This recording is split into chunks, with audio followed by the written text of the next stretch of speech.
Mike Parsons, Mikeparsons, from Laguna Beach, now living in San Clemente. And your professional career as well? I've been surfing for, over 20 years now. Started when I was 6 years old, and professionally I did 11 years on the ASP World Tour, and I still compete around here when it's convenient. Well, absolutely. Todos has been one of those things we founded a long time ago, and I go with RB all the time, Rob Brown, and it's one of those things, every single swell we got to go. It's an addiction, like you said, and it's our spot where we feel like we get to ride some of the biggest waves in the world, and it's just us and our friends. It's really kind of a special place, and to me it's, sure, I got some incentives and I still get paid to surf a little bit, but I'd be out there no matter what, because that spot's just awesome, and this winter especially has been pretty much all time. Who first surfed it? How long have you been surfing it? Tell us the early days of Todos and paying your dues there. Well, I started surfing it in about '86, and I'm sure it was surfed since about 1980, I would guess. The first stuff I saw was Jeff Parker in a movie there, and Bud Lamas and David Barr, and I had flown home from Hawaii, and Larry Moore from Surfing Magazine called me up and said, hey, there's this island off Ensenada, we heard it gets really big surf, we're going tomorrow, do you want to go? And I just came home from Hawaii, so naturally I jumped on it, we went out there, the waves were about 12 to maybe 15 feet. We couldn't believe it, and it was perfect and sunny, and we got these great photos, and from then on it was like we started tracking the swells, and nowadays we go on every single swell. So what's the equipment when it's big, when it's over 15 and climbing? What kind of equipment? Todos, I think you can get away with a little smaller board than, say, Mavericks or some of the deep water reef breaks. I normally ride a 9.6, whereas I think the guys at Mavericks are riding about 10.0 to 10.6. The reason for that is Todos, it stands up, it waits a little longer to break, and you got to sit under it a little bit longer than some of the other big wave spots. So I think if you go too bigger than a 10-foot board, I find you get caught in the face of the wave and you eat it. And for me, 9.6 is about perfect. It's just big enough where you can catch something that size, but you can also still make adjustments down the face because the drop's so steep. The heaviest thing about Todos is it's really hard to see big sets coming. It's got a huge deep canyon out there, and you'll float over a 10-foot wave and bang, there's a 20-foot wave right in front of you.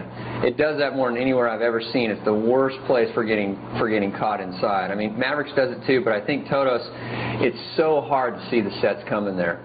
And the bottom is it's real shallow right where it breaks. It's big, huge boulders, really similar to Waimea. So it's a super deep water break, and then it just unloads on that one particular spot. And nice big channel. Unlike Waimea, you don't have rocks in the bay to deal with. Unlike Mavericks, you don't really have to worry about the rocks on the inside because the natural current pushes you out. So out of all three of those spots, I think it's the safest spot to try to ride waves that size because you have the big channel, and that's probably the best thing about it is the safety of that, and the fact that when you wipe out on the face of a wave or get caught inside, you get pushed in and then out to the side, and you don't get slammed into huge rocks like at Mavericks. When you heard about the K2 challenge and the 50 grand, what did you think of it? You said, well, I'm doing it anyway, or?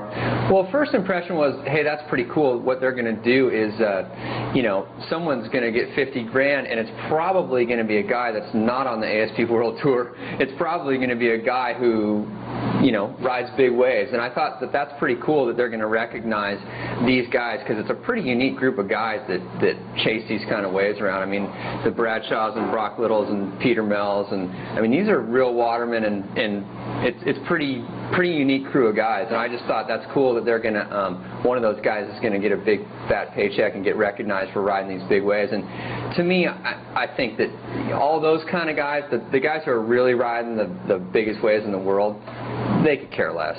I really don't think they're worried about 50 grand. Those guys all have careers and lives, and sure, there's, it would have been actually really neat if some completely unknown guy won the 50 grand that's been riding big waves his whole life. That would be really cool. So I don't really buy into the thing that, hey, it's irresponsible on K2's behalf. They're promoting, kooks to go out and ride these giant waves and risk their lives.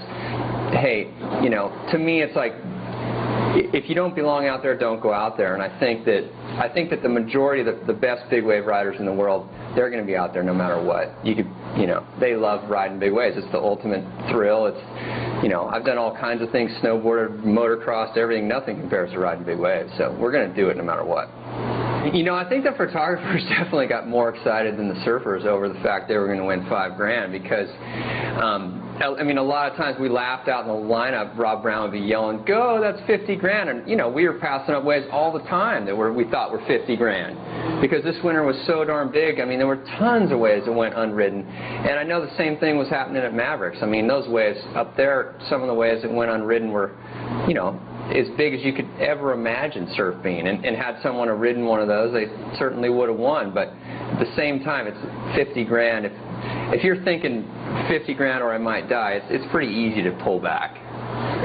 Well, I think that actually the scariest thing about the paddle and surfing, like at Mavericks or Todos or Waimea, is the fact that you can be caught inside. That's how Todd Chesser drowned. That's my biggest fear. And the best thing you can do to avoid that is really assess the conditions, figure out, you know, how far out is the very biggest set going to break. And that's always hard to do because you think the waves are 20 feet, all of a sudden there's a 30-foot set. So in the instance when you do get caught, which, you know, happened to everybody a lot this winter, as hard as it sounds, you just got to try to relax and just try to take it one wave at a time and deal with it, and realize that the worst thing you can do is panic and freak out because you're in that situation, and the only way you're going to get through it is by relaxing. So I think the best advice would be to assess the conditions, relax if you get into trouble, and obviously if it's out of your limits, don't go out. And everybody's got their limits. No matter who you are, there's always a time when you got to say, it's out of hand, we're out of here. Survival technique. Tell us about it. Well, I think when you're caught inside, that there's kind of two options you have. The best thing you can do is beat the lip of the wave out. Get under the lip. If you have a chance to paddle at it, what I do is I'll paddle as hard as I can at it, stand up and dive. If you can get underneath the lip, I think that's the best thing to do, is always beat the lip and try to swim through the wave. A lot of times you get pulled back into the energy of it, but still the worst thing is to be right in front of the lip.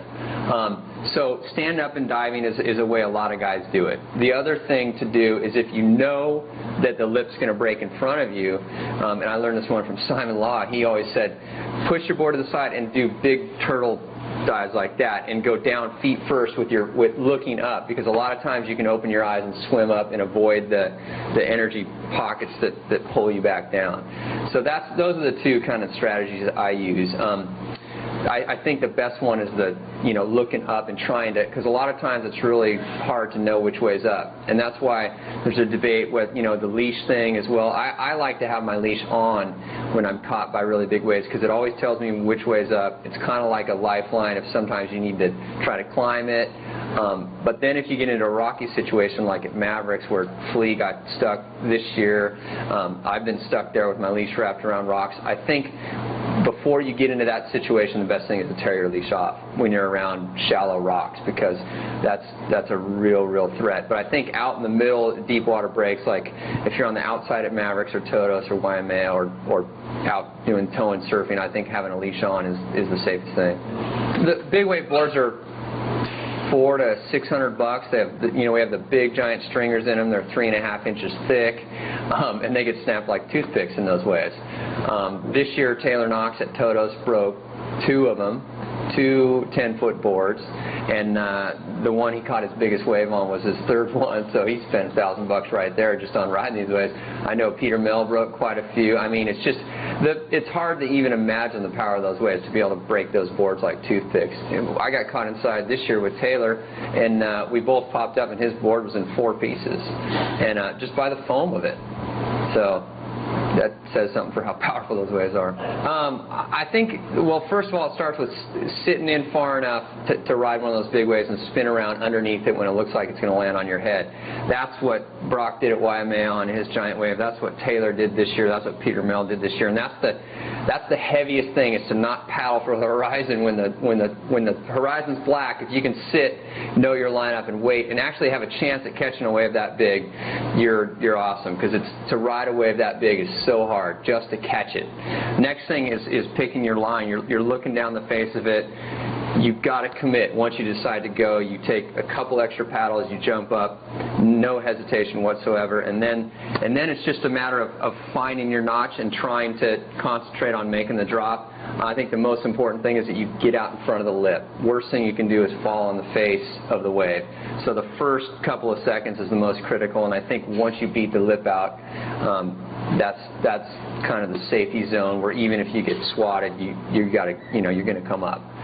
So to me, it's just about committing to it, paddling that extra hard, getting in the spot to just catch it, and then that's the most exhilarating feeling in the world.